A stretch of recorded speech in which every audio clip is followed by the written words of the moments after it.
प्रसाद। आज के सत्संग का एक एक क्षण संत महेश पृथ्यानी जी की विवाह की आज तिथि है, उनको समर्पित होता है, उनके परिवार को समर्पित करते हैं।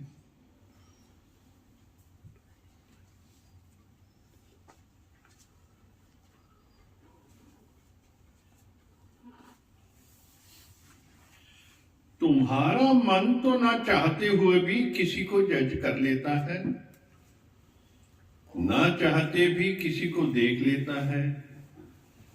चाहना नहीं है कि हम जज करें कि बहू क्या करती है, ये क्या करता है। मन को अच्छा भी नहीं लगता, पर पुरानी आदत न बातों से बदलती है। इतनी निराकार की कृपा हमारे ऊपर, वो हमको बोलने से रोकता है। इतनी कृपा तो है ना, पहले बोल देते थे, अभी बोलने के लिए बिल्कुल मुंह नहीं, मुंह से कर्म तो नहीं बना रहे हैं ना। तुम भी नहीं बोलते हो ना, तो संसार से निभाया जा रहा है। बोले तो 2 घर कर दें, किसी एक से भी फिट नहीं हुए। बोले तो वो भी बोलेंगे मैं इसके साथ नहीं रह पाता हूं। अभी सेकंड पॉइंट है, बोलते नहीं हैं पर मन लहर ले जाता है, उसमें उसको मालूम नहीं पड़ता, पर हम सफरिंग खरीद करते हैं। हमारा ही नुकसान, हम ही अपनी एनर्जी पागल की तरह वेस्ट करते हैं। जैसे कोई 1000 रुपए का नोट फेंक देवे तो उसको पागल बोलेंगे ना, मूर्ख बोलेंगे। तो हमारे एक श्वास की कीमत 1 तोला सोने जितनी है। हमारी श्वासों की बहुत बड़ी कीमत है, हम श्वास गिराते जा रहे हैं। अगर हम ये श्वास इकट्ठे करें तो पता नहीं कितने लोगों का उद्धार हो जाए, हमारा भी हो जाए, सबका भी हो जाए। भगवान बोलते हैं ना, मैंने अपना एक एक श्वास बस में रखा तो हजारों लोगों का उद्धार हुआ। अभी भले भगवान सामने नहीं, पर लोग अपना कैसेट सुन के भगवान का अपना उद्धार कर रहे हैं। बड़ी एज वाले सत्संग में नहीं पहुंच पाते या हरिद्वार नहीं जा पाते थे तो बोलते थे हमको कैसेट से वाणी सुनकर बहुत तृप्ति आती है, इतनी अच्छी कैसेट आती है, पावरफुल आ रही है। उनको लग रहा है हम लोग भगवान के सामने रतन में बैठे हैं। वो पॉइंट सुनते हैं तो मन वश में हो जाता है। ये ज्ञान तो 5000 साल पहले का भी चलेगा। भगवान बोलते थे तुम कौन से शब्द बोलते हो जो कोई 5000 साल तक तुम्हारी गीता पढ़े। तुम अपनी रिकॉर्डिंग देखोगे तो बोलेगे ये भी देखा तो क्या फायदा, क्या फायदा, क्या फायदा। ऐसे ही जन्म व्यर्थ किया। मन बुद्धि से परे सर्वव्यापी, अब स्थानीय स्वरूप सदा एक रस रहने वाले। पहला वो इंद्रियों को वश करता है, दूसरा वो मन बुद्धि से परे रहता है। ऐसे वो सर्वव्यापी बनकर रहता है। एक एक में भगवान देखता है, जो हम कथन नहीं कर सकते। अकथनीय स्वरूप परमात्मा सदा एक रस है, हमको भी सदा एक रस रहना है। नित्य हमेशा रहने वाला, अटल स्थिर जो कभी हिलता नहीं है, निराकार अविनाशी सच्चिदानंद ब्रह्म को निरंतर एक ही भाव से भजता है। उस संपूर्ण भूतों के भले ही में सब में भगवान भाव वाला योगी मुझको प्राप्त होते हैं। उनमें 2 क्वालिटी और भी ज्यादा है, वो सर्वभूतों के हित में रहते हैं और दूसरा समान भाव वाले होते हैं।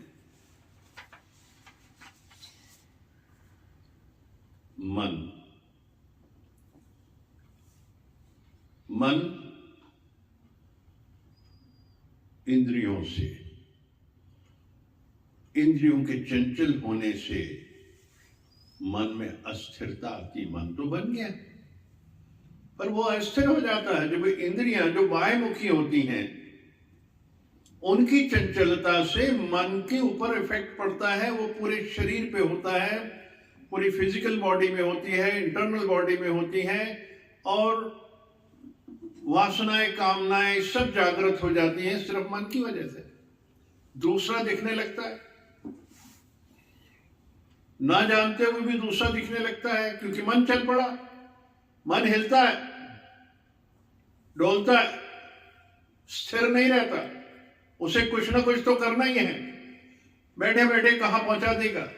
बैठे बैठे वो किस चीज की याद में ले आएगा, वैसे वैसे बैठे बैठे पुराने जख्म खोल देगा।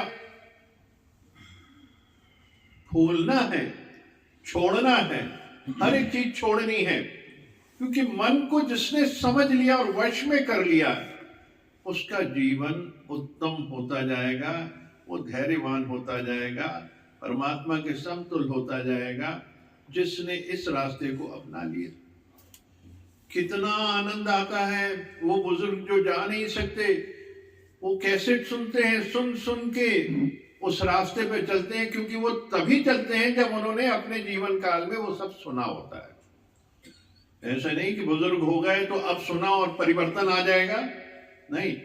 तो जो प्रेमी सत्संग आते थे, देखिए वहां हरिद्वार में ये होता था कि सीनियर सिटीजन को नहीं आने देते थे। इतने नंबर थे, पूरे पूरे देश से इतने लोग आते थे कि कहीं उनको कोई तकलीफ ना हो जाए, कहीं उनका स्वास्थ्य खराब ना हो जाए, क्योंकि नए जुड़ते जाते थे। व्यवस्थाएं करने में भी होता था, बहुत बड़ा जागृति हॉल था वहां पे, तो वहां स्पेशली कैसेट रिकॉर्ड करके भेजे जाते थे उनको, जो सीनियर सिटीजन होते थे, जो 60 से ऊपर होते थे। बीच में एक बार अनाउंस हो गया था कि 60 से ऊपर लोग हरिद्वार नहीं आएंगे, तो उनकी ये व्यवस्था की गई थी।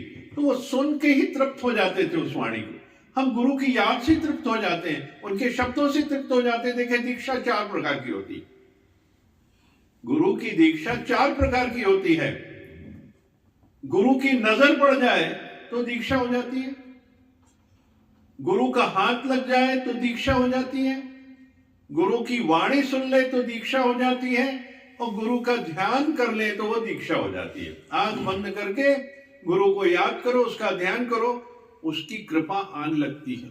दीक्षा मतलब क्या? हमारे ऊपर कृपा आना, उसके सानिध्य में चले जाते हैं, उनकी ओरा में चले जाते हैं, और किस तरीके से अंदर जितनी भी उद्वेग होता है वो शांत हो जाता है। तो कैसेट सुन के वाणी के रूप में चले जाते थे, उसके भाव में चले जाते थे, अंदर की सारी जितनी नेगेटिविटी है वो ड्रेन आउट हो जाती थी सिर्फ वो वाणी सुनने से। तो सत्संग आने से, सत्संग दर पे सत्संगियों के साथ बैठने में कितना डिटॉक्स होता है हर जीव, कितनी नेगेटिविटी खत्म होती है, और कितना उसका अपना स्वरूप भगवान स्वरूप होता जाता है। तो देखिए, फिर जब समाप्त होती है तो हम अपने असल रूप में आ जाते हैं। कल भी जैसे परसों चला था कि ये जब पोलराइजेशन हो जाता है, जिस तरीके से हम लोग ये इलेक्ट्रोलाइसिस प्रोसेस होती है, तो उसमें लोहे के ऊपर भी आप चांदी चढ़ा देते हैं, सोना चढ़ा देते हैं, वैसा दिखने लगता है। तो हम लोग क्या करते हैं, सोने के ऊपर, हीरे के ऊपर लोहा चढ़ा देते हैं। संसार के कचरे को देखते हुए, वो अपनी आंखों को उस तरफ दौड़ाते हुए, किस तरीके से इन आंखों की इतनी चंचलता है कि वो जो हमारे जन्मों से, कल्पों से अंदर जो पड़ी चीजें अगर आज हम सामने देख लेते हैं तो पड़ी हुई चीज जागृत हो जाती है अंदर से। कामनाएं, वासनाएं, तृष्णा, इच्छाएं, लोभ, क्रोध, ये सब पड़ा हुआ कल्पों से। तब तो शरीर मिला हुआ है। हमको शरीर मिला किस लिए? इसी कारण से मिला हुआ। तो हम बाहर जो देखते हैं, दर्शन होता हमारे अंदर है, वो जागृत हो जाता है, वो स्टिमुलेट कर देती हैं चीजें। इसलिए भगवान कहते थे आंखों को नम रखो। भगवान शिव अपनी आंखों को नम रखते थे, भगवान बुद्ध अपनी आंखों को नम रखते थे, और अंदर ही अंदर ध्यान करते थे। तो वो एक शुद्ध पवित्र आत्मा जब पूरी तरह से ऊपर से सारा उसका पोलराइजेशन खत्म हो जाता था, अपने स्वरूप में आ जाती थी, तो उस समय जो भी विचार आता था, बैठे बैठे जो ख्याल आया या नहीं आया, तो हमारे को पता चल जाता कि आसपास के वातावरण में क्या स्थिति है। बुद्ध को पता चल जाता था, उन्हें तो हर चीज का ज्ञान था, बहुत था उसका।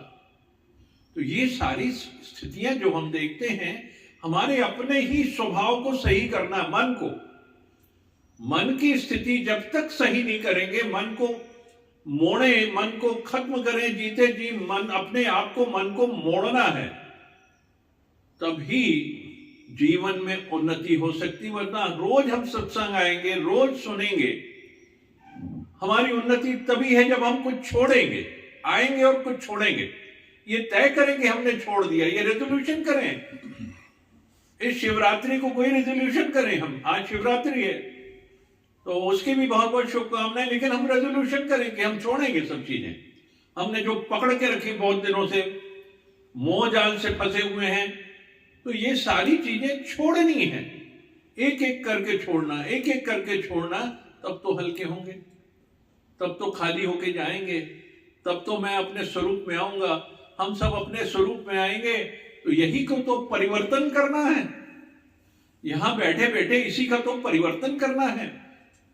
हम चले जाते हैं पहाड़ों पे डिटॉक्स करने, वहां और कैच करके ले आते हैं बहुत सी चीजें जो गुरु के दर पे आपको डिटॉक्स कर सकते हैं। अपने आप की जो विषैलता, नेगेटिविटी को निकाल सकते हैं, वो कहीं नहीं निकल सकती।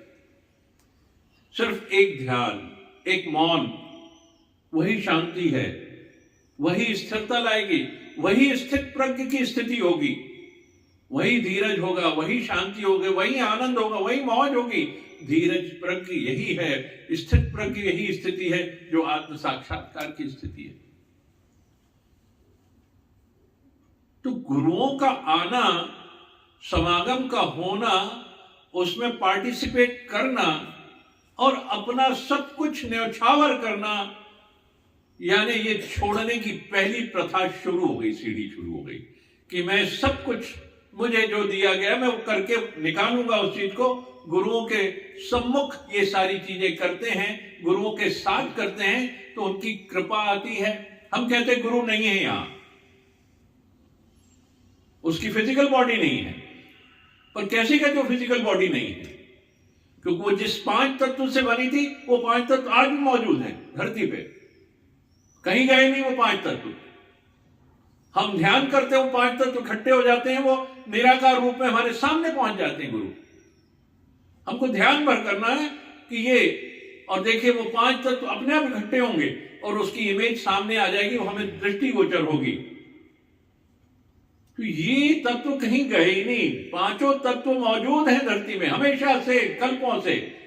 हम एक मिट्टी उठाते हैं तो एक को कृष्ण बना देते हैं, एक मिट्टी उठाते हैं उसको राम जी बना देते हैं, एक को बुद्ध बना देते हैं, एक नानक बना देते हैं।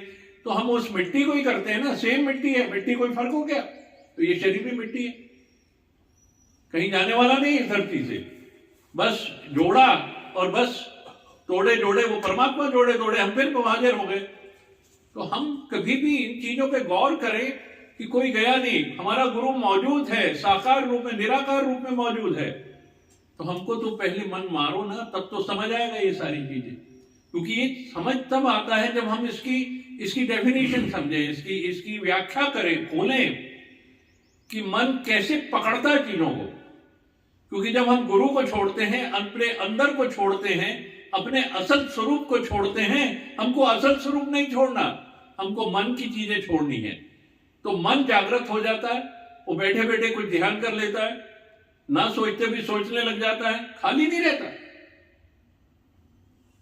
इसलिए परमात्मा का ध्यान, गुरु का ध्यान, गुरु दर के ये हम जो कीमती सोने की चीजें हैं, इसको बचा के रखें। इस पे हमको हमेशा काम करते रहना चाहिए, यानी ध्यान करते रहना चाहिए, पुरुषार्थ करते रहना चाहिए, सिमरन करते रहना चाहिए, जब तब करते रहना चाहिए। ये सारी चीजें जब करते रहेंगे तो मन बिल्कुल स्थिर हो जाएगा, वो मन भी परमात्मा बन जाएगा, उसका स्वरूप भी वही हो जाएगा, उसमें भी कोई अंतर नहीं रहेगा।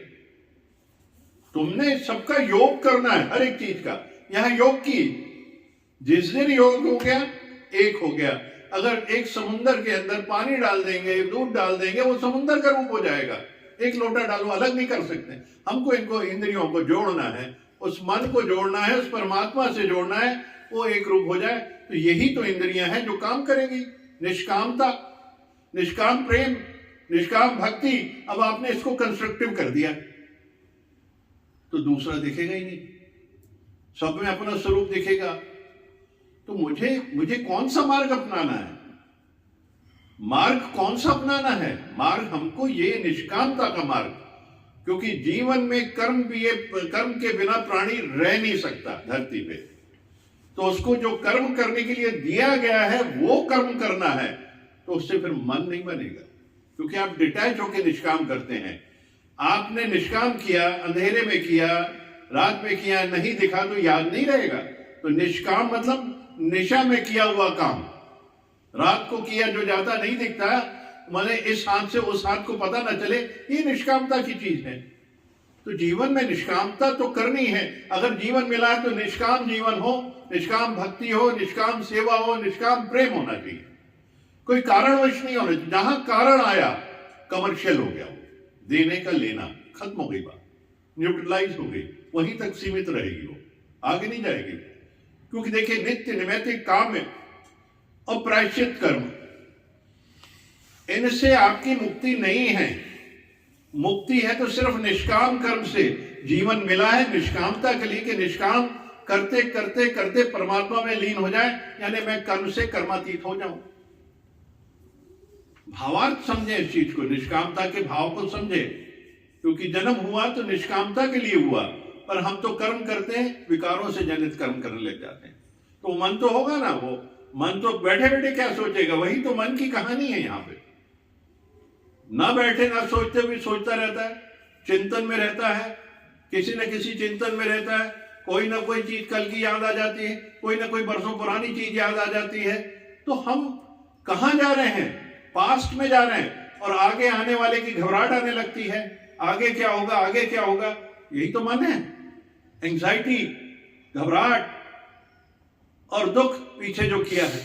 तो हमको क्या प्रेजेंट में रहना है। वो तब रह सकते हैं जब हम परमात्मा का नाम लेके मंत्रोच्चारण करके पुरानी चीजों को भूल के अपने आप को एक जगह केंद्रित करके एक रास्ते में चल पड़ते हैं।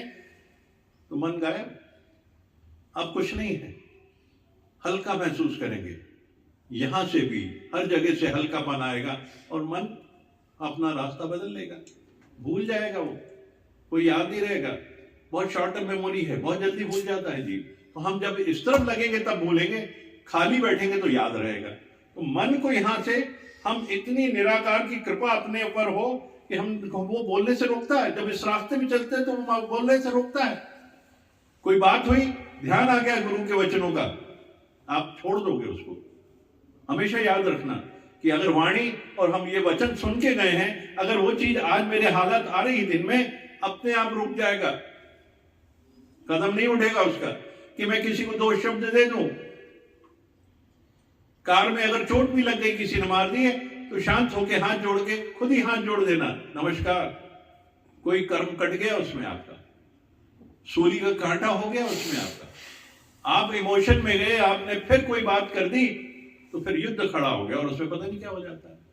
खेत मेरा नहीं, जानवर चरने गए, बच्चे लड़ते रहे, माँ बाप लड़ते रहे, युद्ध खड़ा हो गया। न खेत मेरा था, देखा बच्चे सब इकट्ठे खेल रहे हैं वहां जाके। यही होता है।